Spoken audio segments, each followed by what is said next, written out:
Welcome back to Gear Up Windows YouTube channel. In this video, we will guide you on how to turn off Microsoft News on Microsoft Edge browser in a new tab page.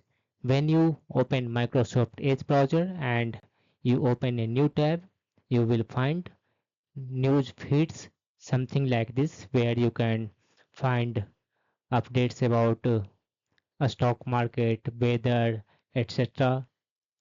In case you don't need this one options, you want clean interface in Edge browser, then click on this one page settings option, this one gear icon at the top right corner, and in the drop down menu you will find show feed option.